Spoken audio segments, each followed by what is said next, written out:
Welcome to special stories. కుంభమేళాకు వేళయింది. ప్రయాగ్రాజ్లో భారీ ఉత్సవం మొదలవుతోంది. హైందవ సనాతన ధర్మానికి ఉండే మూలాలు మరోసారి ప్రపంచమంతటా పరివ్యాప్తం కాబోతున్నాయి. అలాంటి సమయంలో ఘర్ వాపసీ అనే ప్రోగ్రాం తీవ్రమైన చర్చాంశంగా మారింది. సనాతన హిందువులుగా ఉన్న అనేక వర్గాల ప్రజలు అనేక కారణాల వల్ల ఎప్పుడో కానీ, కొన్నేళ్ల క్రితం కానీ లేదా కొన్ని రోజుల క్రితం కానీ మతం మార్చుకుని ఆ తర్వాత మళ్ళీ హిందుత్వాన్ని స్వీకరించాలి అనుకుంటే అలాంటి వారి కోసం ఘర్ వాపసీ అనే కార్యక్రమాన్ని రూపొందించారు. గత కొన్ని దశాబ్దాలుగా విశ్వ హిందూ పరిషత్ ఆధ్వర్యంలో ఈ ఘర్ వాపసీ కార్యక్రమం నడుస్తోంది. అయితే మహాకుంభమేళా జరుగుతున్న దరిమిల ఈసారి ఈ ప్రోగ్రాంకు భారీ రెస్పాన్స్ వచ్చే అవకాశం ఉందని అంటున్నారు. సామూహిక ఘర్ వాపసీలపై నాన్ హిందూ సంఘాలు అభ్యంతరాలు వ్యక్తం చేస్తున్నాయి.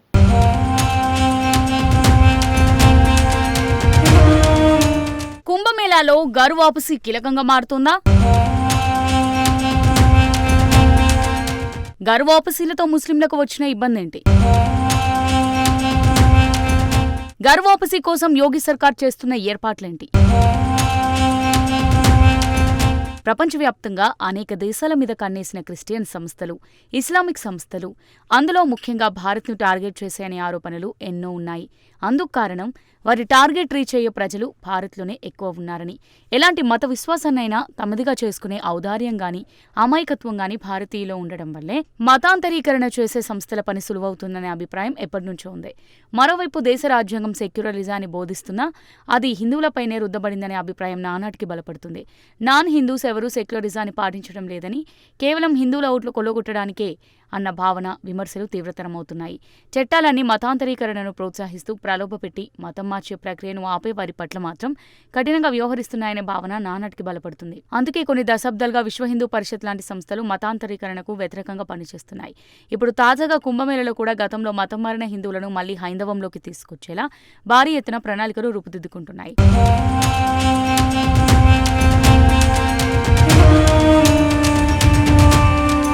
ఘర్ వాపసీ ప్రక్రియను ఏ విధంగా ముందుకు తీసుకెళ్లాలి, ఏ విధంగా తీవ్రం చేయాలనే ఉద్దేశంతో గత అక్టోబర్లోనే యూపీలో మార్గదర్శక మండలి సమావేశం నిర్వహించింది. ఈ సమావేశంలో అనేక మంది మఠాధిపతులు, సాధు సంతులు, విశ్వ హిందూ పరిషత్ నాయకులు పాల్గొన్నారు. ఇప్పటికే ఉత్తరాదిన జార్ఖండ్, ఛత్తీస్గఢ్, రాజస్థాన్, యూపీ, బీహార్ వంటి రాష్ట్రాల్లో పెద్ద ఎత్తున క్రిస్టియన్లను, ముస్లింలను హిందుత్వంలోకి తీసుకొచ్చే ప్రక్రియలు ఊపందుకున్నాయి.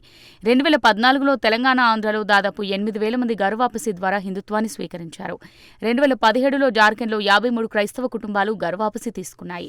2019లో త్రిపురలో 96 ట్రైబల్ క్రిస్టియన్ కుటుంబాలు తిరిగి హిందుత్వంలోకి వచ్చాయి.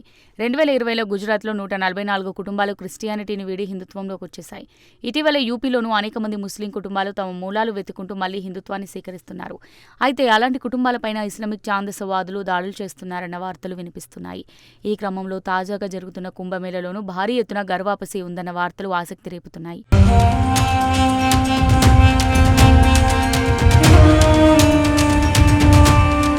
ఈ కుంభమేళలో పాల్గొంటున్న స్వామి నరేంద్ర సరస్వతి ఇప్పటికే యూనిఫామ్ సివిల్ కోడ్ విషయంలో బలంగా మద్దతిస్తూ వస్తున్నారు. తాజాగా ఆయన ఘర్ వాపసీ కోసం పెద్ద ఎత్తున మద్దతు పలుకుతున్నారు.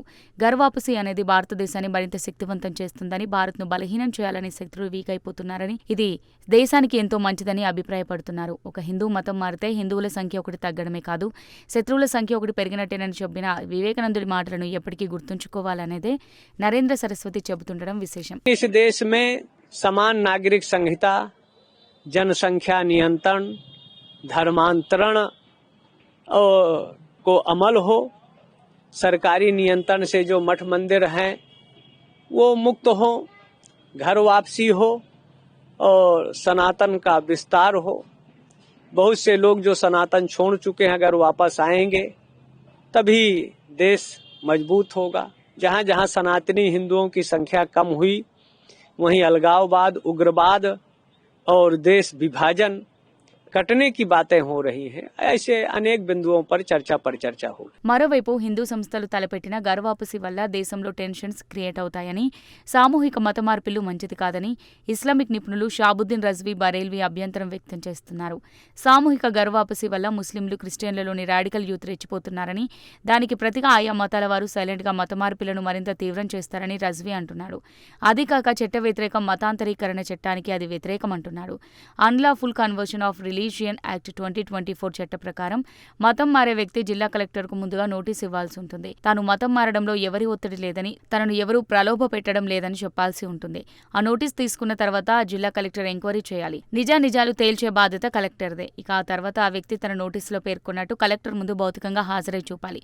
గతంలో ఇచ్చిన నోటీసులో పేర్కొనేది వాస్తవమేనని కలెక్టర్కు వివరించాలి. అప్పుడే మతం మారడం అనేది చట్టబద్ధంగా చెల్లుబాటు అవుతుంది. అయితే మతం మార్చుకునే విషయంలో ఇప్పటివరకు క్రిస్టియన్ సంస్థలు గానీ, ఇస్లామిక్ సంస్థలు గానీ ఎప్పుడూ ఎక్కడ నిబంధనలు పాటించలేదు.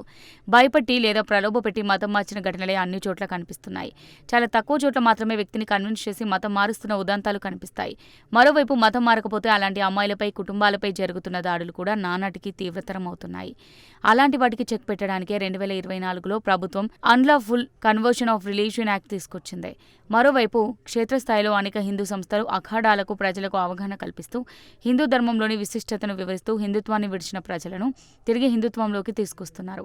దేశంలోని పలు రాష్ట్రాల్లో బీజేపీ ప్రభుత్వం అధికారంలోకి వచ్చిన తర్వాత హిందూ సంస్థలు యాక్టివిటీస్కు నైతికంగా మద్దతు లభించినట్టయింది.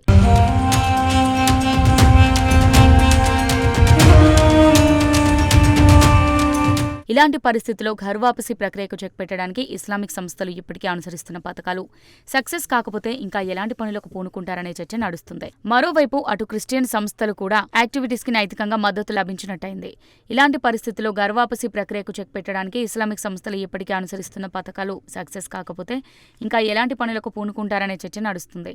మరోవైపు అటు క్రిస్టియన్ సంస్థలు కూడా ఎలాంటి కౌంటర్ ఇస్తాయనేది ఆసక్తి రేపుతోంది. మొత్తానికి కుంభమేళలో సాధు సంతుల సమక్షంలో పలు అఖాడాల ఆధ్వర్యంలో ఘర్ వాపసీ పెద్ద ఎత్తున నిర్వహించడానికి ఏర్పాట్లు జరిగాయి. మరి ఇది ఎలాంటి తదుపరి పరిణామాలకు దారితీస్తుందనే చర్చ నడుస్తుంది.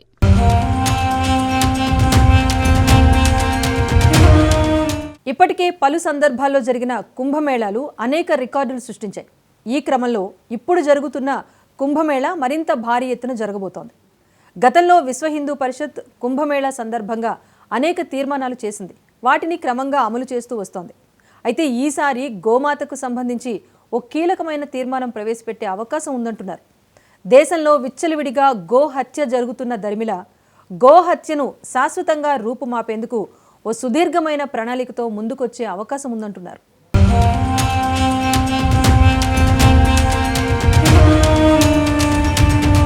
గోమాత కోసం కుంభమేళాలో మహాయజ్ఞం. సాధు సంతులు చేయబోతున్న తీర్మానమేంటి? కుంభమేళా వేదిక నుంచి ఏం చెప్పబోతున్నారు? సాధారణంగా ఏదైనా ఒక సామాజిక రుగ్మత గురించి చట్టం చేస్తే ఇకపై ఆ రుగ్మత ఆగిపోతుందని చాలామంది భావిస్తూ ఉంటారు. కానీ చట్టాలకు అతీతంగా ప్రజలు బలంగా కోరుకుంటే తప్ప ఏ చట్టం కూడా ఇప్పటివరకు అమలైనట్టు రుజువులు లేవు. అలాంటి చట్టాల్లో గో హత్య నిషేధ చట్టం కూడా ఒకటి. మరోవైపు గోవును హిందువులు ఎంతో పవిత్రంగా పూజిస్తారు. ఏ శుభకార్యం తలపెట్టినా గోవును ఆ పరిసరాల్లో తిప్పుతారు. దానికి పూజలు చేస్తారు. గృహప్రవేశంలో గోవును కూడా తమతో పాటు ఇళ్లల్లోకి తీసుకువెళ్లి గోమాత పూజ చేస్తారు. అంతేకాదు, గోవు వేసే పేడ, మూత్రానికి కూడా శుభకార్యాల్లో ప్రముఖ స్థానముంది. గోవు ఇచ్చే పాలతో దేవుళ్లను అభిషేకిస్తారు. గోవు పాల నుంచి చేసే పెరుగును పంచామృతంలో వాడుతారు. కులాలకు అతీతంగా హిందువులంతా గోవును అందుకే పూజిస్తారు.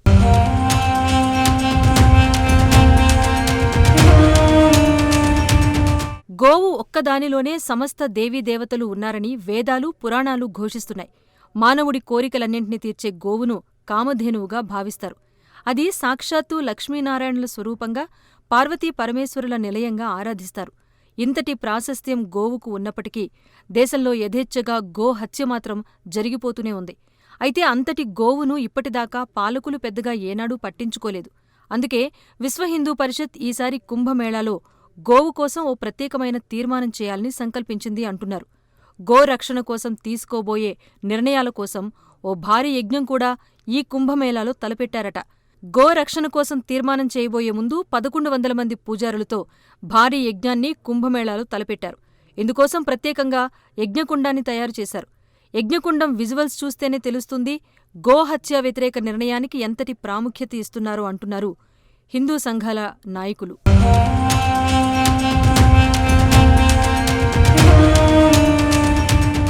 గోహత్యను నిషేధించాలని గాంధీ మహాత్ముడి కాలం నుంచే వినతులు, విజ్ఞాపనలు, ప్రతిపాదనలు నడుస్తున్నాయి. గాంధీ గోహత్య నిషేధం జరిగి తీరాలని బలంగా వాదించిన వ్యక్తి. కేంద్రంలోనే కాక ఆయా రాష్ట్రాలు కూడా ఇప్పటికే గో హత్యకు వ్యతిరేకంగా చట్టాలు తీసుకొచ్చాయి. కానీ అమలు మాత్రమే పూర్తి నిర్లక్ష్యంగా తయారైంది. ఒకవైపు గో హత్యపై బలమైన చట్టాలు ఉన్నా ప్రభుత్వాలు మాత్రం ఆ చట్టాలను అమలు చేయటం లేదన్న విమర్శలున్నాయి. ఇదంతా కేవలం ఒక వర్గం ఓట్ల కోసమేననే విమర్శలున్నా ఆ విమర్శలను అన్ని పార్టీలు లైట్ తీసుకుంటున్నాయంటే అతిశయోక్తి కాదు. ఇక యూపీ విషయానికొచ్చినట్టయితే అక్కడ యోగి ఆదిత్యనాథ్ అధికారంలోకొచ్చిన తర్వాత ఆయన పెద్ద ఎత్తున గోవధ నిషేధం కోసం చర్యలు తీసుకుంటున్నారు. చట్టాలను లెక్క చేయకుండా గోవులను అక్రమంగా కబేళ్లకు తరలించే వ్యక్తులపై గోరక్షకులు దాడులు కూడా చేసే పరిస్థితులు తలెత్తున్నాయి. ఈ క్రమంలో 2023 మార్చిలో అలహాబాద్ హైకోర్టు కొన్ని కీలకమైన వ్యాఖ్యలు చేసింది. గోవును జాతీయ జంతువుగా ప్రకటించాలని, గోవధ నిషేధానికి పూర్తిస్థాయిలో చట్టాన్ని తీసుకురావాలని అభిప్రాయపడింది. యూపీ, కర్ణాటక సహా పలు బీజేపీ పాలిత రాష్ట్రాల్లో ఇప్పటికే గోవధ నిషేధ చట్టాలు అమల్లో ఉన్నాయి. ఆ చట్టం ప్రకారం ఆవులు, ఎద్దులు, దున్నలు, గేదెలను వధించటాన్ని తీవ్ర నేరంగా పరిగణిస్తారు. దేశవ్యాప్తంగా 2015 నుంచి గోవధకు సంబంధించి దాదాపు 300 హింసాత్మక ఘటనలు చోటు చేసుకోగా 50 మందికి పైగా ప్రాణాలు కోల్పోయారు. అనేక మంది గాయపడ్డారు. గోవధకు పాల్పడిన వ్యక్తులపై క్రిమినల్ కేసులు నమోదు చేస్తున్నారు.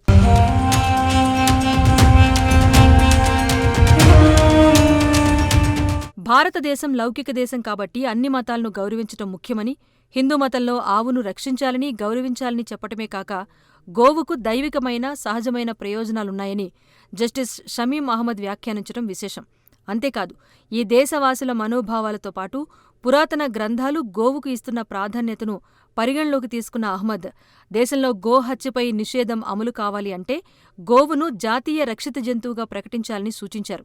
ఇందుకోసం కేంద్ర ప్రభుత్వం తగిన నిర్ణయం తీసుకోవాలని సూచించటం విశేషం. గోవధకు పాల్పడినట్టు ఆరోపణలు ఎదుర్కొంటున్న వ్యక్తి బెయిల్ పిటిషన్ విచారణ సందర్భంగా జస్టిస్ షమీం అహ్మద్ ఈ వ్యాఖ్యలు చేయటం గమనార్హం.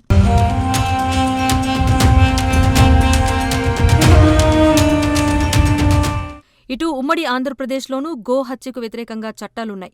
1977లో గోవధ నిషేధ మరియు పశు సంరక్షణ చట్టాన్ని తీసుకొచ్చారు. ఆ చట్టంలోని పలు సెక్షన్లు గోవధను నిరోధిస్తున్నాయి. ఆంధ్ర, తెలంగాణ ప్రాంతాల్లో గోవులను, దూడలను ఎట్టి పరిస్థితుల్లోనూ ఉద్దేశపూర్వకంగా చంపకూడదు. ఆ దూడలు ఆడవైనా, మగవైనా సరే. ఇక మిగిలిన పశువులను అంటే ఎద్దు, దున్న, గేదె మొదలైన వాటిని చంపాలి అంటే వాటి వయస్సు ఖచ్చితంగా 14 సంవత్సరాలు దాటి ఉండాలి. అలాగే వ్యవసాయానికి మరియు బ్రీడ్ డెవలప్మెంట్కి పూర్తిగా పనికిరావని చెబుతూ ప్రభుత్వం నియమించిన పశువైద్యుడు సర్టిఫికెట్ ఇవ్వాల్సి ఉంటుంది. ఇక ప్రభుత్వ వైద్యుడి సర్టిఫికెట్ ఉన్నప్పటికీ వాటిని ప్రభుత్వ అనుమతి ఉన్న కబేళాల్లోనే వధించాలి.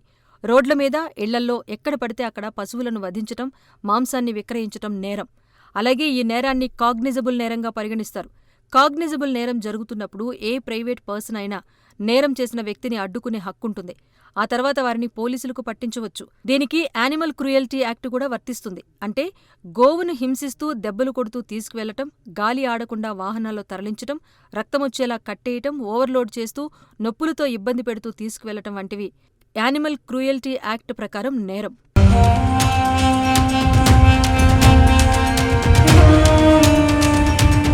మరోవైపు గోవులకు మోటార్ వెహికల్ రూల్స్ 1989 చట్టం కూడా వర్తిస్తుంది. ఆ చట్టం ప్రకారం ఒక లారీలో 6 కంటే ఎక్కువ పశువులను రవాణా చేయకూడదు. ఆ 6 పశువులకు కూడా రవాణా చేస్తున్న సమయంలో పశువైద్యుడి ధృవపత్రం కలిగి ఉండాలి. వాహనంలో పశువులతో పాటు వాటి బాగోగులు చూసుకునే వ్యక్తి ఉండాలి. ఇవి కాకుండా ఇంకా మరిన్ని పటిష్టమైన నియమాలు ఉన్నా అవి ఎక్కడా అమలు కావటం లేదు. మన తెలుగు రాష్ట్రాల్లోనే తీసుకుంటే మరీ ముఖ్యంగా హైదరాబాద్లో గోవధ యథేచ్ఛగా జరిగిపోతోంది. బీజేపీ ఎమ్మెల్యే రాజాసింగ్ లాంటి వారు ఎన్నిసార్లు హెచ్చరించినా అటు ప్రభుత్వం గానీ, పోలీసులు కానీ చూస్తూ ఉండిపోవటం లేదా లోపాయికారిగా ఏమీ తెలియనట్టు నటిస్తూ ఉండటంపై అనేక సందర్భాల్లో ప్రజల నుంచి విమర్శలు వినిపించాయి. కానీ చర్యలు మాత్రం శూన్యం.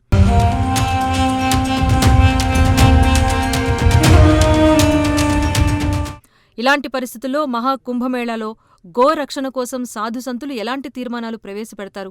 విశ్వ హిందూ పరిషత్ ఎలాంటి కార్యాచరణకు పూనుకుంటుంది? ముందుగా యోగి సర్కారు ఎలాంటి నిర్ణయాలు ప్రకటిస్తుంది అనే ఆసక్తి కలుగుతోంది. యూపీ సీఎం యోగి ఆదిత్యనాథ్ ఈ మధ్యనే గోరక్షణ కోసం ఓ కీలకమైన పథకాన్ని ప్రవేశపెట్టారు. అంతకుముందే 2020లోనే యోగి ప్రత్యేకమైన ఆర్డినెన్స్ తీసుకురావటం విశేషం. ఆ చట్టం ప్రకారం గోవును చంపితే కారాగార శిక్ష ఖాయంగా మారింది. జైలు శిక్షతో పాటు జరిమానా కూడా అమల్లోకొచ్చింది. ఎవరైనా తొలిసారి గోవధ చేస్తూ పట్టుబడితే 7 ఏళ్ల నుంచి 7 ఏళ్ల దాకా జైలు శిక్షతో పాటు 1 లక్ష నుంచి 3 లక్షల దాకా జరిమానా విధించాలని నిర్ణయించారు. రెండోసారి కూడా గోవధ చేస్తూ పట్టుబడితే 10 ఏళ్ల వరకు జైలు శిక్షతో పాటు 5 లక్షల రూపాయల జరిమానా విధిస్తారు. అలాగే గోరక్షణ కోసం యూపీలో 7,000 ఆశ్రమాలు నెలకొల్పారు. ఇవన్నీ ప్రభుత్వం ఆధ్వర్యంలోనే నడుస్తున్నాయి. అందులో 14 లక్షల గోవులు, వాటి సంతతి ఆశ్రయం పొందుతున్నాయి. ఇక గోరక్షణ కోసం సామాన్య ప్రజల సాయం కూడా యోగి తీసుకుంటున్నారు. వారికి ప్రోత్సాహకాలు ప్రకటిస్తున్నారు. ఇలాంటి పరిస్థితుల్లో యోగి సర్కార్ ఆధ్వర్యంలో గోరక్షణ కోసం సాధు సంతులు, అఖాడా పరిషత్ ఇంకా ఎలాంటి నిర్ణయాలు ప్రతిపాదిస్తుంది, అందుకు కేంద్రం ఎలాంటి వైఖరి వెల్లడిస్తుంది అనేది వేచి చూడాల్సిందే.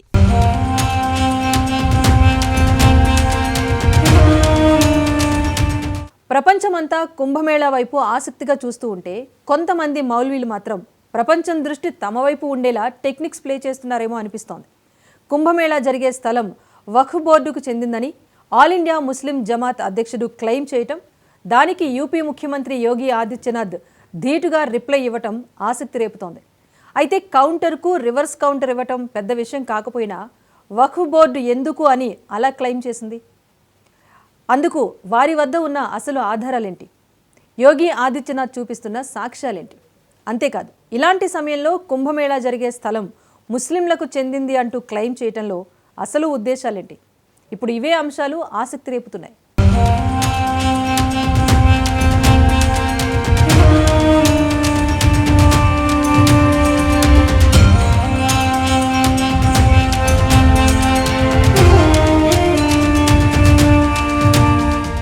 కుంభమేళా జరిగే స్థలం వక్ఫ్ బోర్డుదే.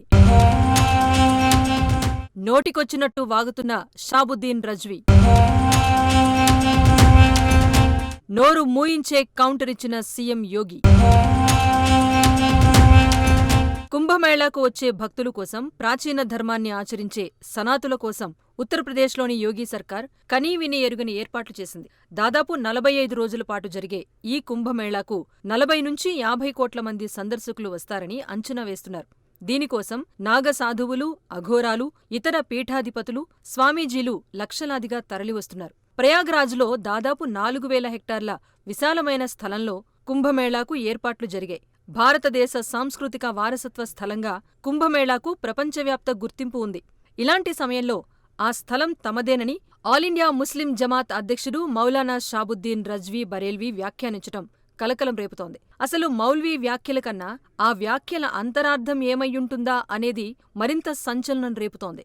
యూపీలోని వక్ఫ్ బోర్డుకు చెందిన 55 బిఘాల స్థలంలో ఈ కుంభమేళా జరుగుతుందని, వక్ఫ్ బోర్డు స్థలంలోనే కుంభమేళా నడుస్తోందని రజ్వీ వ్యాఖ్యానించటం సంచలనం రేపుతోంది. అయితే ముస్లింలు తమ పవిత్రమైన స్థలాన్ని హిందువులు ఉత్సవం జరుపుకునేందుకు అనుమతిస్తూ తమ ఔదార్యం చాటుకుంటున్నారని, ఇది ముస్లింల ఔదార్యానికి చిహ్నమని మౌల్వీ వ్యాఖ్యానించారు. जिस तरीके से अखाड़ा परिषद, नागा सन्यासियों ने और स्वामी बाबाओं ने मुसलमानों के प्रवेश पर प्रतिबंध लगाया, उस पस मंजर में अगर देखें तो खुद प्रयागराज के जो मुसलमान हैं उनमें से एक सरताज नाम के हैं, उन्होंने इस बात की जानकारी दी और कहा, एलानिया तौर पर इस बात को कहा कि जो ज़मीन है, जिस ज़मीन पर, ज़मीन के बहुत सारे हिस्से पर जो शामियाने तंबू वगैरह लगाए गए हैं, इंतज़ामात किए गए हैं, मेला लग रहा है, ये वक्फ की ज़मीन है और वहाँ के मुसलमानों की ज़मीन है। मगर दरियादिली देखिए मुसलमानों की कि मुसलमानों ने कुंभ के मेले की तैयारियां, शामियाने और पिंडाल, रोड और सड़कें और खड़ंजों पर कभी मना नहीं किया कि यहाँ पे मत लगाइए। పనిలో పనిగా ఆ మౌల్వీ ఓ బిజినెస్ ప్రపోజల్ లాంటిది కూడా తీసుకొచ్చాడు. కుంభమేళా జరిగే స్థలంలోని నాన్ హిందూస్ను రాకుండా చూడాలి అంటూ ఆల్ ఇండియా అఖాడా పరిషత్, నాగసాధువులు, పలు పీఠాల అధిపతులు, స్వాములు డిమాండ్ చేశారని, అది సరైంది కాదన్నాడు. ముస్లింలను కూడా అక్కడికి అనుమతించాలని కోరుతున్నాడు. ఆ స్థలం వక్ఫ్కు చెందిందేనని ప్రయాగ్రాజ్కు చెందిన సర్తాజ్ అనే వ్యక్తి కోర్టుకు వెళ్లినా అక్కడి ముస్లిం సమాజం మాత్రం వక్ఫ్ స్థలాన్ని హిందువుల ఉత్సవాల కోసం అనుమతించిందని, అలా ముస్లింలు తమ హృదయ వైశాల్యాన్ని చాటుకున్నారని కొత్త ట్విస్ట్ ఇచ్చేందుకు ప్రయత్నించాడు.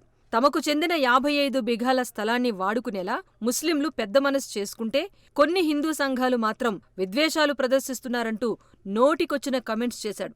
और तंगदिली देखिए अखाड़ा परिषद के लोगों की कि वो लोग जो है वो मुसलमानों के प्रवेश पर वहाँ पे ठेला लगाने, खोंचा लगाने से भी मना कर रहे हैं कि वहाँ कोई भी मुसलमान एंट्री नहीं करेगा। बड़ा दिल दिखाते हुए मुसलमानों ने इस तमाम व्यवस्था को कायम रखने के लिए कोई भी आपत्ति नहीं की और 55 बीघे की जमीन पर जो वक्फ जमीन है वो जमीन पर कुंभ मेला लग रहा है। तो ये तमाम चीजें जाहिर करती हैं कि कहां से कौन तंगदिली छोटे दिल का मुजाहरा कर रहा है और कौन लोग हैं जो बड़े दिल का मुजाहरा कर रहे हैं। इन तमाम चीजों को बहुत गौर से साधु संतों को सोचना चाहिए। वहां के जो जिम्मेदार लोग हैं उन लोगों को इस पर गौर करना चाहिए। అయితే ముస్లింలను ఎందుకు అనుమతించాలని కోరుతున్నారో అర్థం చేసుకోవటం పెద్ద కష్టమేం కాదంటున్నారు హిందూ సంఘాలు. కుంభమేళా ఇప్పుడు కోట్లాది మంది సందర్శకులను అక్కున చేర్చుకుంటోంది. ప్రపంచవ్యాప్త టూరిస్టులు వస్తూ ఉంటారు. దీంతో కుంభమేళా స్థలంలోనే కాక ఆ చుట్టుపక్కల కూడా భారీ ఎత్తున వ్యాపారం జరుగుతుంది అనేది అందరికీ తెలిసిందే. ఈ క్రమంలో ముస్లింలను అనుమతించరాదని, వారు ఎవరు ఎలాంటి మైండ్ సెట్తో వస్తారో ఎవరూ ఊహించలేరని సనాతన ధర్మ పరిరక్షకులు అభిప్రాయపడుతున్నారు. అందుకే అఖాడా పరిషత్ నుంచి ముస్లింలను అనుమతించవద్దు అంటూ డిమాండొచ్చింది. ఈ క్రమంలో ముస్లింలను అనుమతించాలనే విజ్ఞాపన చేయటానికి బదులు ఆ స్థలం తమదేనని చెబుతూ ముస్లింల ఔదార్యం వల్లే కుంభమేళా జరుగుతోంది అంటూ క్లెయిమ్ చేస్తూ, మరోవైపు ముస్లింలను కూడా అనుమతించాలి అంటల్లో ఔచిత్యం లేదు అనే వాదనలు హిందూ సంఘాల నుంచి వినిపిస్తున్నాయి.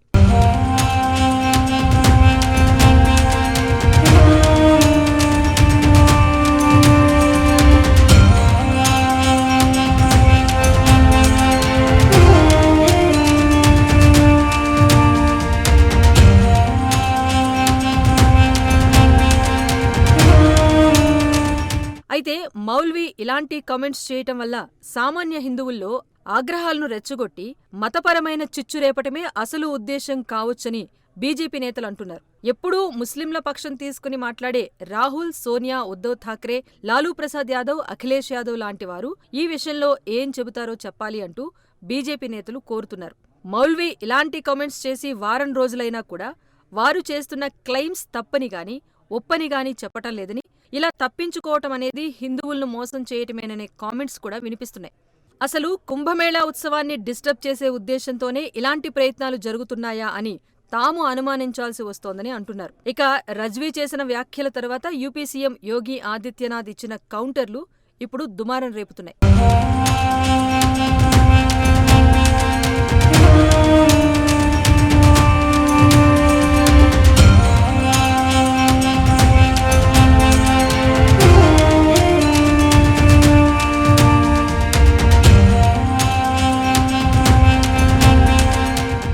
యూపీ సీఎం యోగి ఆదిత్యనాథ్ రజ్వీ కామెంట్లకే కాక ఎంఐఎంతో పాటు ఇతర సెక్యులర్ పార్టీలకు భారీ రిప్లై ఇచ్చారు. యోగి కౌంటర్ను పరిశీలిస్తే వక్ఫ్ బోర్డు మూలాల్లోకి వెళ్లి మరీ భూమాఫియాను ఉక్కుపాదంతో అణచివేసే ఉద్దేశంతో దూసుకు వెళ్తారన్న టాక్ వినిపిస్తోంది. నయా భారత్ను తయారు చేసుకునే క్రమంలో భారత ప్రజానీకంలో ప్రోగ్రెసివ్ థింకింగ్ అనేది అవసరమని, సహనం, ఐక్యతల వల్లే నయా భారత్ ఆవిష్కారమవుతుందని యోగి చెప్పుకొచ్చారు. ఈ దరిమిలా ఇస్లాంలో దైవోపాసన చేసుకోవాలి అంటే ఎలాంటి కట్టడంతో పనిలేదని, కానీ సనాతన ధర్మంలో కట్టడాల అవసరముందని అభిప్రాయపడ్డారు యోగి. వక్ఫ్ బోర్డు భూమిలోనే కుంభమేళా నడుస్తుందన్న వ్యాఖ్యలపైన యోగి తనదైన శైలిలో తీవ్రంగా ఆలోచనాత్మకంగా స్పందించారు. కుంభమేళా అనేది వేలాది సంవత్సరాలుగా ఉందని, ఇస్లాం ఏర్పడి ఎన్నేళ్లవుతుందని ప్రశ్నించారు. ఈ ల్యాండ్ వక్ఫ్ పరిధిలో ఉందని ఎవరైనా అంటే అది వక్ఫ్ బోర్డా లేక ల్యాండ్ మాఫియానా అని అడగాల్సి ఉంది అంటూ ఘాటైన వ్యాఖ్యలు చేశారు యోగి. ఎంతటి వారైనా సరే ఇలాంటి మాటలను, స్టేట్మెంట్లను కట్టిపెట్టాలి అంటూ రజ్వీకి చురకలంటించటం విశేషం.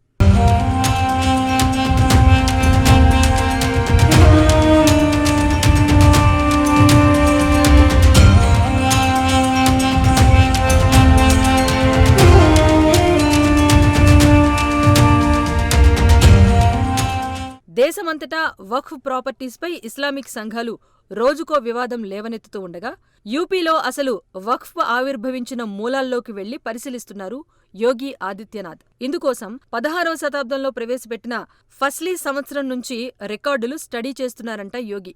భారత్లో అక్బర్ కాలంలో ఫస్లీ పీరియడ్ను సృష్టించారు. అప్పుడే అక్బర్ హయాంలో ల్యాండ్ రికార్డులు నమోదవటం మొదలైందని చరిత్రకారులు చెబుతున్నారు. వాటి ఆధారంగా 1363 నాటి ఫస్లీ రికార్డులను యోగి స్టడీ చేస్తున్నారంట. అప్పట్లో ఉన్న వక్ఫ్ బోర్డు ఆస్తులపై లోతైన అధ్యయనం చేయించిన యోగి ఆదిత్యనాథ్ అదే అథారిటీతో కౌంటర్స్ ఇస్తూ ఉండటం విశేషం. స్వాతంత్ర్య అనంతరం వచ్చిన రికార్డులను, అప్పటి ఫస్లీలోని రికార్డులను పోల్చుకుంటూ మొత్తం భూమాఫియా పని పడుతున్నారంట యోగి.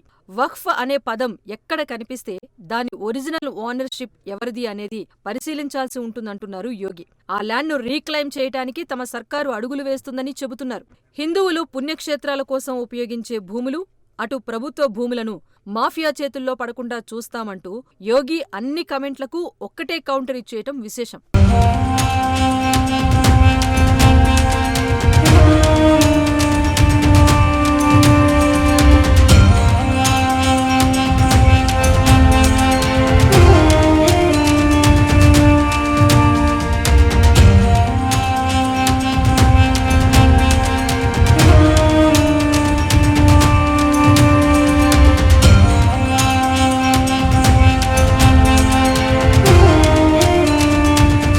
యూపీలో వక్ఫ్ బోర్డు అరాచకాన్ని యోగి ఒక్క మాటలో చెప్పేయటం గమనార్హం. సంభల్లో ఉన్న జమా మస్జిద్ను ఉటంకిస్తూ సంభల్ జిల్లా విస్తీర్ణాన్ని మించిపోయి కూడా తమ వక్ఫ్ భూములుగా క్లెయిమ్ చేస్తున్నారని యోగి ఆశ్చర్యపోయారు. అసలు పురాణాల్లో సంభల్ అనేది కల్కి జన్మస్థలంగా ఉందని, దానికి 5000 ఏళ్లకు పైగా చరిత్ర ఉందని, మరి 5000 సంవత్సరాల క్రితం ఇస్లాం ఎక్కడిదని, అయినా ఆ కట్టడాన్ని వక్ఫ్ ప్రాపర్టీగా క్లెయిమ్ చేయటం ఎలా సరి అవుతుందని అంటున్నారు యోగి. ఇక అక్బర్ ప్రభుత్వంలో ఉన్న అబుల్ ఫజల్ అనే చరిత్రకారుడు 1526లో రాసిన ఐనీ అక్బర్ అనే పుస్తకాన్ని కోట్ చేస్తూ మరో బాంబు పేల్చారు యోగి.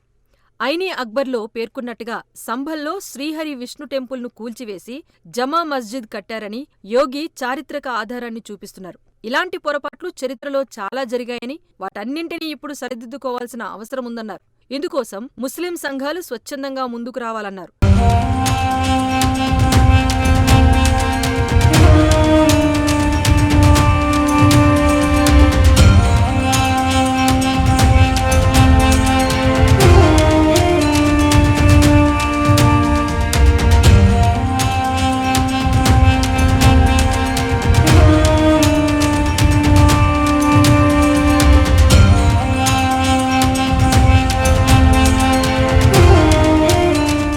ఈ దేశం ముస్లిం లీగ్ చెప్పినట్టుగా నడుచుకునేది కాదని, భారత్లో ఉండే సహజ సిద్ధమైన సాంస్కృతిక మత విశ్వాసాల ఆధారంగా పనిచేస్తుందని మజ్లిస్ నేతలకు కౌంటర్ ఇచ్చారు. తాము ఏం చెప్పినా రాతపూర్వక ఆధారాలతో మాట్లాడుతున్నామని, అలాగే భారత ప్రజలకు లోతైన విశ్వాసాల పునాదులున్నాయన్నారు. సంభల్ లాంటి అంశాల్లో న్యాయస్థానం జోక్యం అవసరం లేదని తాను భావిస్తున్నట్టు యోగి చెప్పటం మరింత ఆసక్తికరంగా మారింది. ఇలాంటి వివాదాలు రాకుండా ప్రజలందరి మధ్య సఖ్యత, స్నేహం ఉండాలి అంటే ఇస్లాంను పాటించేవారు అలాంటి స్థలాలను స్వచ్ఛందంగా వదులుకోవాలి అని యోగి సూచిస్తున్నారు. హిందువుల స్థలాన్ని హిందువులకు అప్పగిస్తున్నామనే వైఖరి ప్రజలందరికీ ఎంతో మేలు చేస్తుందన్నారు. అయోధ్యలోని రామాలయాన్ని కూడా కూల్చేసి కట్టారని ఐనీ అక్బర్లో పేర్కొన్న విషయాన్ని ఉటంకిస్తూనే మొత్తానికి 500 ఏళ్ల తర్వాత అయోధ్య ఇప్పటికీ సాకారమయ్యింది అంటూ చెప్పుకొచ్చారు. అలాగే ఇప్పుడు జరుగుతున్న కుంభమేళా 144 ఏళ్ల తర్వాత జరుపుకుంటున్నామని, ఇది నేటి తరం ప్రజల జీవితాల్లో అద్భుతమైన అవకాశమని అన్నారు యోగి. మొత్తానికి రజ్వీ, యోగి కౌంటర్ ఎన్కౌంటర్ల దరిమిలా కుంభమేళా ఉత్సవాలపై మరింత ఆసక్తి నెలకొంది.